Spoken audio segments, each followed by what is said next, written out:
진리는 하나, 세계도 하나, 인류는 한 가족, 세상은 한 일터라는 신념으로 세계 만방에서 교화의 땀방울을 흘리고 있는 해외교당 소식입니다. 오늘은 권타원, 김신원 유럽교구장님을 전화로 연결해 유럽교화의 소식을 듣도록 하겠습니다. 권타원님 반갑습니다.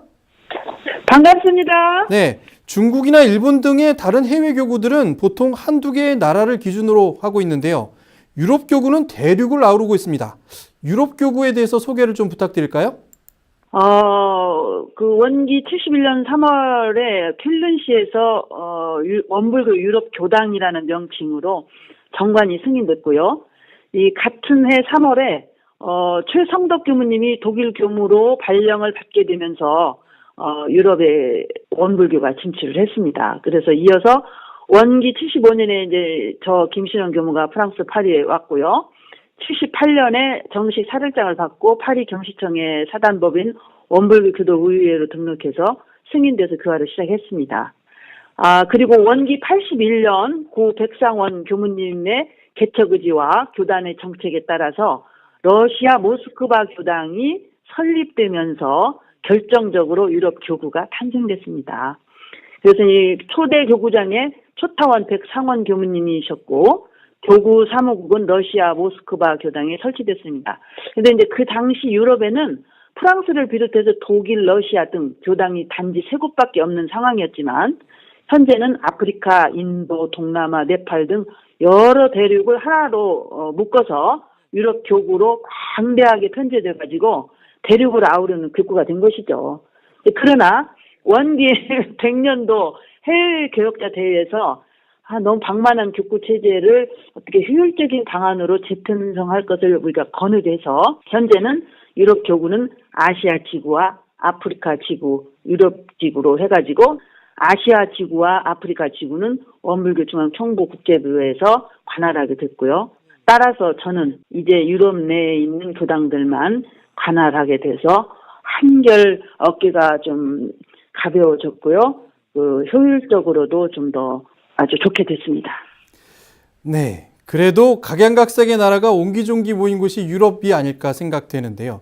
국가의 특징에 따라서 그곳의 교화 활동이 조금 다를 것 같습니다. 교당과 교화 형태가 다를 것 같은데 어떤가요? 그렇죠. 다르죠.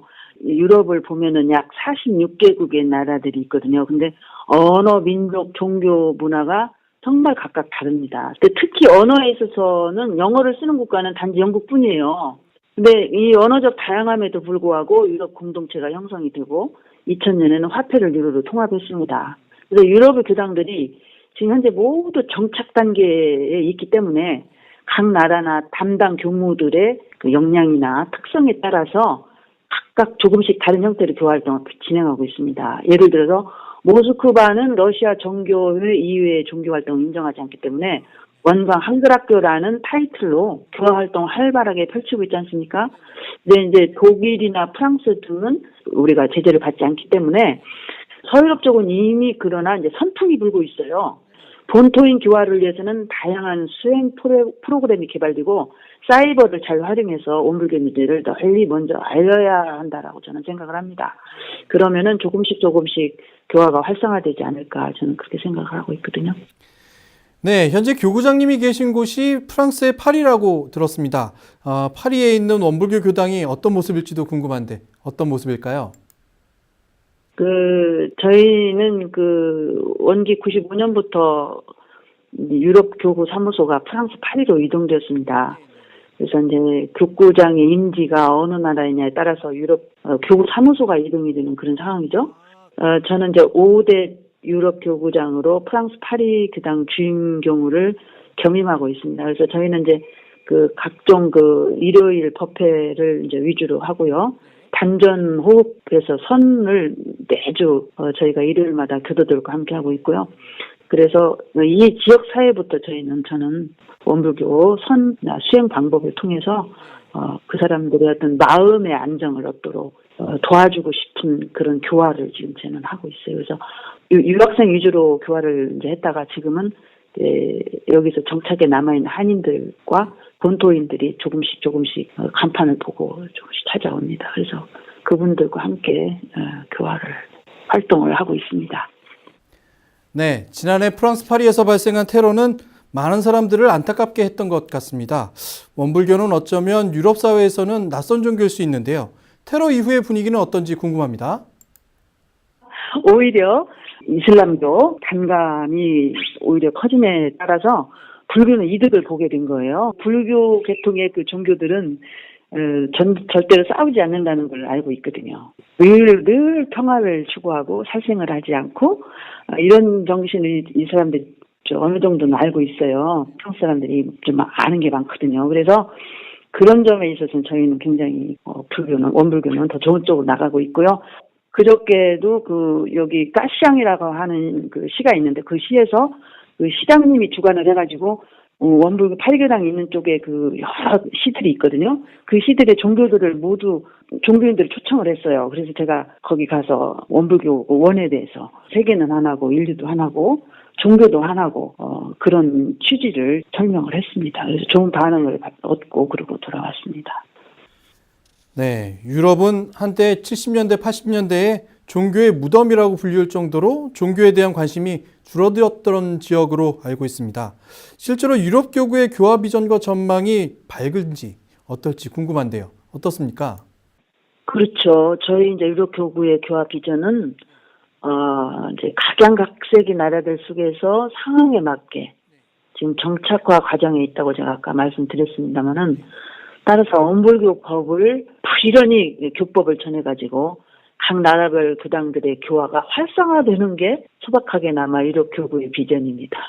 지금으로서는 어떤 특별한 비전을 따로 우리 만들어가지고 한국 상황처럼 그렇게는 저희는 할 수는 없어요. 현재로서. 네, 올해가 원불교 100주년의 해입니다. 유럽 교구에서는 어떤 행사를 준비하고 계신지 궁금한데요. 어떤 행사를 준비하고 계신가요? 예, 저희는 교구의 계획은 교당 수가 많지 않기 때문에 합동 계획은 아직은 없습니다. 그리고 연 2회 교무회의와 추가 교화단이 있고요.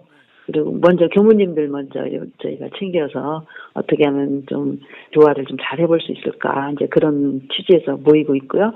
그다음에 이제 교단 창립 100주년 기념식에 참석해가지고 나름 유럽 교구 교무와 교도들이 한 자리에 앉아 보는 것이 저희들의 꿈입니다.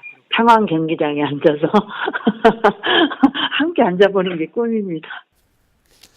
네, 프랑스는 무려 8시간의 시차가 나는 먼 곳입니다. 교구장님을 그리워하시는 분도 꽤 많으실 것 같은데요. 방송을 통해서 전하고 싶은 말씀은 어떤 말씀이 계실까요? 네.